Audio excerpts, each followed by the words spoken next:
Growing up in London in the UK, I was always very aware of my identity as a British Muslim, as a British Arab, and I felt very comfortable and proud even of my identity.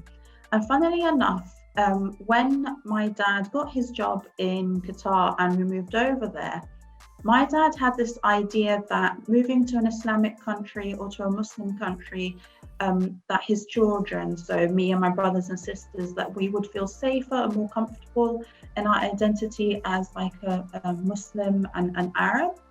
But it was really weird. It actually turned out to be the opposite. There's so much into the book that talks about the experiences of growing up in the Gulf, especially as a Muslim.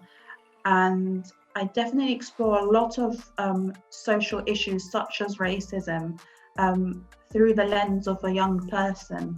Hijab and Red Lipstick, I think I just loved the juxtaposition. I just felt that it was such a paradox. You know, you've got this stereotypical idea of the hijab, the headscarf, and a lot of people that hold this stereotype of Muslim women wearing a headscarf to cover up, to submit, to be quiet and sort of hide themselves away. Then you've got red lipstick, which is very bright and very loud. And there's even a stereotype around red lipstick. So even in the UK, as far back as 100 years ago, a woman who wore a red lipstick was labelled as being cheap or easy. And that stereotype has gone now in the West, but it still exists in the Middle East and in Arab society today. By putting the two together, I think what I'm trying to say with the title of the book is I am trying to break these stereotypes. There are a lot of topics in the book that are considered taboo within, I'd say, Eastern cultures.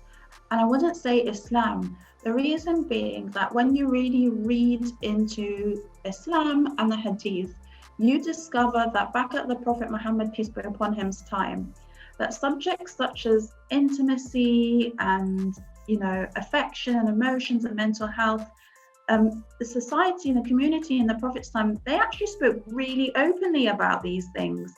But, after that society and that community died out, as the years went by, that's where culture started to be wrongly mixed with our religion.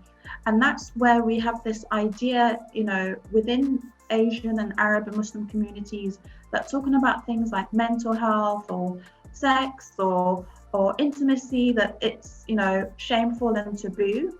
And I think that's what the book is all about. It's about saying that I'm a Muslim woman and I can speak openly about these subjects, and these subjects matter to me. And I'm not going to have anyone say that I should be feeling ashamed of myself for being a covered Muslim woman and talking so openly. I hope after reading the book that next time they're walking down the street, or if they're sat on the tube or on the bus and they see a Muslim woman, and particularly a Muslim woman wearing a headscarf, that they might look at her in a different light and realize that she's not much, her life's not that much different to yours. We like makeup and we like fashion and we watch EastEnders. We don't live this alien life.